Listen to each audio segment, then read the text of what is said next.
I've always held a special place in my heart for my grandparents, a sentiment that dates back to my early years. Perhaps it was because my parents were frequently away due to work commitments that I found solace in the warm embrace of Grandma and Grandpa. My name is Hilda, and at 31 years old, I stand on the brink of motherhood, eagerly anticipating the arrival of my first child. In these final months of my pregnancy, excitement bubbles within me, yet it's tempered by a nagging concern. My husband, Owen, who just turned 32. My worry stems from the subtle transformation I've observed in him. Lately, he's grown increasingly irritable, a phenomenon that coincides with what experts term digital caregiving. It was during an incident at my grandparents' house, where Owen was setting up their Wi-Fi, that his frustration reached a crescendo. Despite my grandparents' lack of need for Wi-Fi, we visited them occasionally. However, Owen's annoyance was palpable when he couldn't access his favorite paid movie site. He grumbled incessantly, even though my grandparents had personally funded the installation to accommodate his interests. His discontent seemed boundless, and he criticized every aspect of the installation process. My grandmother tried to correct his mispronunciations, pointing out that it was Google, not goggles, and Chrome, not columns. But her corrections only elicited a loud click of his tongue in response. I empathized with his frustration, but it left me with a sense of unease that defied explanation.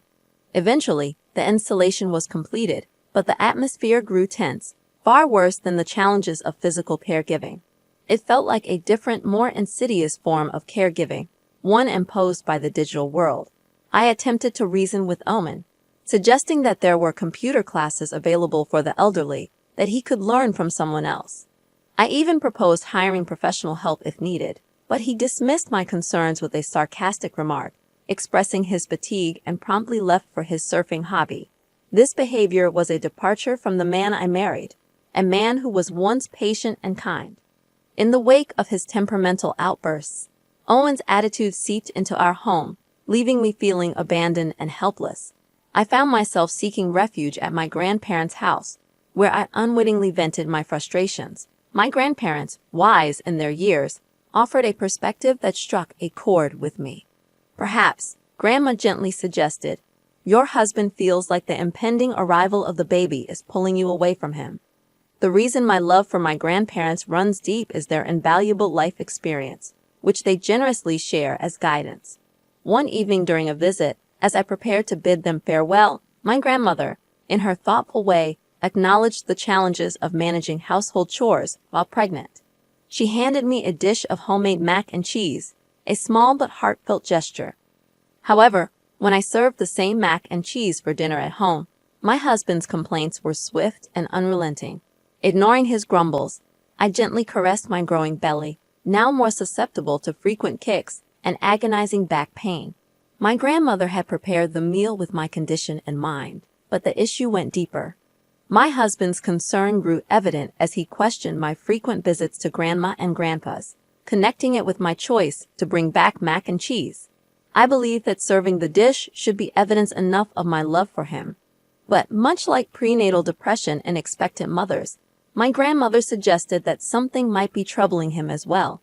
He expressed his dissatisfaction with our dated dishes, comparing them to the cuisine of the 80s, before announcing his plan to go surfing. He dismissed the idea of eating the mac and cheese, seemingly convinced that the allure of modern pasta would outweigh his nostalgia.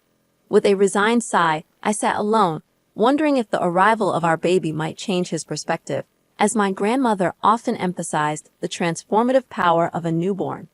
My hope was faint but persistent. I believed that our child's presence could lift the blues that had settled over us. The labor was grueling, 7 hours of intense pain followed by 3 more in the delivery room. It was a challenging initiation into motherhood, yet the sight of our baby's face made every hardship inconsequential. Despite being tiny, the baby resembled a miniature human down to their tiny fingers. I thought that perhaps my eternal blues and my husband's gloom could both dissipate in the face of this new life. Unfortunately, my husband never visited the hospital during my stay, nor did he make an effort to meet our newborn. Instead, when I returned home from the hospital, I was met with his continued absence. He questioned, his doubt evident in his eyes, "Is this really my child?" You've often left home, claiming to visit your grandparents. I find it hard to believe. As I stood on the doorstep, holding our newborn, he coldly demanded, "Give me some of your hair. I need a DNA test to confirm if it's really your child." My heart raced with disbelief. Where did this come from? I thought. I had just endured the excruciating pain of childbirth. Was it fair for him to accuse me like this? Anger surged through me, an intensity I had never felt before. Was he really accusing me of infidelity? What infuriated me more was Owen's complete lack of joy in the presence of such an adorable baby. It felt like my very essence of motherhood was being negated. The next day, pushed beyond my limits, I poured out my grievances to my grandparents, who had come to check on the baby. My grandfather, perhaps trying to offer support from a male perspective, said, "If you haven't done anything wrong, why not take the DNA test? Women can hold their heads high if they are innocent, but sometimes men need evidence to believe. Sharing objective facts is important. If this clears the suspicion, ask him to make it up to you with a nice cake or something." His words did offer a measure of solace, so I decided to submit my hair for the DNA test. I hadn't done anything wrong, and if this resolved things amicably, so be it. I convinced myself of my innocence. However, a week later, Owen slammed a paper with the test results in front of me, his face triumphant. "The test result is here. It's not my child. What's the meaning of this?" he declared, pointing at the paper that confirmed the absence of any genetic match with him. I stared at the paper in utter shock. "This is evidence of adultery," he stated, his voice laced with accusation. I was dumbfounded, with no memory of such an event. Clutching the damning evidence, I went to my grandparents' house, where tears flowed freely in their comforting embrace. After a brief silence, my grandfather spoke gently. "Hilda, you used to come to our house when you were in trouble, didn't you? It's okay. Leave the rest to me." He patted my shoulder with his wrinkled yet reassuring hand and then tenderly stroked my hair. The baby's soft fontanelle, yet to close, felt delicate beneath my touch. From my childhood, my grandfather had always reassured me, saying, "It's okay," and he continued to do so today. Large, heavy tears spilled down my cheeks as I whispered, "Thank you, Grandpa." A few days later, my grandfather made a significant move. He called Owen, summoning us all to their home for a weekend discussion, a discussion inevitably leading toward divorce. Owen arrived, his arrogance evident as he looked down at me, deliberately placing the DNA test results he had shown me earlier onto a table. While my parents were aware of the impending discussion, only the four of us, my grandparents, Owen, and I, were present, per my grandfather's decision. "For now, leave it to me," he had said. As we gathered in the living room of my grandparents' house, my grandfather began the conversation. He distributed copies of the DNA test results, irrefutable proof that there was no blood relation between Owen and the baby. Everyone examined the paper, and my grandfather proudly stated, "This is from Adam's clinic, as written here. There's no denying it." Owen, clearly baffled, asked about the appraisal. "What appraisal?" he questioned, his confusion evident. With an ominous chuckle, my grandfather placed some similar-looking hair on top of a copy of the appraisal result that Owen had prepared. "This is a genuine document from Adams Hospital where the DNA test results are recorded," my grandfather explained. "I had a test done to check the relationship between Grandma and her daughter. In other words, between Hilda's mother and her." I blinked in confusion, struggling to comprehend the situation. "Why?" I stammered, trying to make sense of it all. "Take a good look, Hilda," my grandfather grinned. Compare this DNA report with the one he brought. The format, the style of the document, completely different. Beads of sweat formed on Owen's forehead as my grandfather continued. He recounted how, feeling slighted by Owen's suggestion that I attend computer classes for the elderly, he had indeed attended one. There, he had met a doctor from Adams Hospital. The doctor's familiarity with an appraiser led to an unexpected turn of events. When I saw the appraisal result that Hilda brought, I wondered why it was done at Adams Hospital instead of the Harris Maternity Clinic, where Hilda gave birth, my grandfather explained.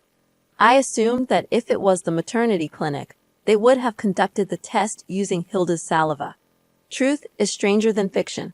Up to this point, The grandfather's eyes had been filled with disbelief.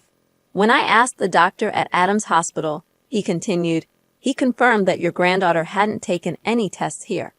After further discussions, he suggested that showing you our official document would expose the lie clearly. Owen began to tremble. This is forgery of private documents, the furious doctor at Adams Hospital had declared. You should prepare for serious repercussions. I'm sorry, Owen finally admitted, tears streaming down his face. It was reckless.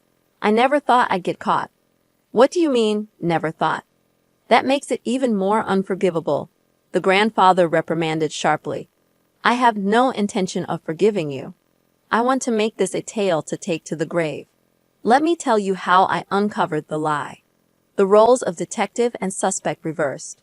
Listening to Hilda's claim, the grandfather decided to investigate using the computer skills he had recently acquired. With practiced movements, he logged into the computer and performed a search. I did an image search for DNA test certificates, he said, emphasizing the words Google Chrome as his grandparents engaged in a light-hearted comedy routine. The very first image that came up was identical to the document my husband initially showed me. Owen, now sobbing, was handed a bundle of papers by the grandfather. Naturally, we're curious about the motive behind this forgery, the grandfather said, his tone stern. I hacked into your computer. Upon hearing about Owen's surprisingly technical skills, he reflexively raised his head in astonishment. Hacking. It wasn't just him who shouted, I did too. To be precise, I snooped into your computer, the one in your room. How did you know the password? It must be 4646 or 4633. Owen stammered in surprise. I heard it from a retired cop I met in a computer class. I said, explaining further. The surfers around this area mostly use 4646 or 4633 in their pins. Ah, Owen exclaimed in realization. It means going off. Exactly, I confirmed. The senior network at the computer class is something to be feared. So I tried inputting it on a whim, and lo and behold, I got access just like that. Grandpa continued, his excitement palpable. But cracking the password is impressive, but there's more. You know, when you look at the timeline on Google Maps, it shows all of your activity history. Sweat dripped from his chin onto the table. The ink on the fake DNA test report is smudging, so I investigated. And just so you know, this wasn't taught in class. I found this method by searching tirelessly to protect my precious grandchild. I searched for all the days when Hilda came to vent and the days you went surfing. I was shocked. All the destinations were shady motels. Here's the printed proof, Grandpa declared, slamming a stack of papers onto the table. But this alone won't. No, this is more than enough, don't you think? Ready to confess. Owen hesitated, but before he could respond, Grandpa ignored him and brought over a tablet. I borrowed all the data saved on your computer. Allowing messages to be viewed on the computer backfired on you. Flirting with this woman called Mally, I've transferred all that data onto this tablet. Grandpa opened the tablet screen, revealing a flood of evidence of Owen's infidelity, including messages like, Hotel Lagoon was nice, and I really want us to be a real couple soon. Winky face. Owen couldn't say a word anymore. It was you who told me to go to the computer class, wasn't it? Grandpa delivered the final blow, his voice firm with disappointment. How dare you neglect your heavily pregnant wife at such a delicate time? Realize the lowly act you have done as a man. You don't deserve to be the father of my adorable great-grandchild. You framed Hilda for cheating, hurt her, and used your own child as an excuse to frolic with your mistress. It's absolutely disgraceful. You deserve to be punished. Owen could only bow down in submission as Grandpa added insult to injury. I've copied the forged data from the DNA test report you made as evidence of your criminal activity, he said, rendering him completely incapacitated. Naturally, I ended up deciding to divorce him right after giving birth. But I received a hefty amount of compensation for his adultery, and of course, from his mistress as well. I made him pay child support in a lump sum. So financially, I've gotten a bit comfortable. I'm thinking of looking for a daycare for my child to attend soon. As the saying goes, when the money is gone, so is the relationship, and it was exactly the case with him and his mistress. I got inundated with crying emails from Owen saying, "I'm broke, and the woman has left me. Please take me back," but I promptly blocked him. More importantly, he's being sued by Adam's Clinic for forging private documents. There's no way I could reconcile with such a person. Meanwhile, my child has been lovingly welcomed by my grandparents. Recently, they've started to chuckle at the sound of the bell when hitting a stuffed roly-poly toy with their fist. Children grow up fast. Looks just like Grandma, doesn't she? She's going to be a beauty, Grandpa says. No way, she's going to be much more beautiful than me. Grandma laughs too. Let's take pictures and make a photo movie. A baby's face changes every day. Grandpa, in a good mood, heads to his beloved computer. Thank you, Grandpa, Grandma. I really love you both. Thank you for watching the video all the way to the end. If you resonated with the content, please leave a positive rating and a comment.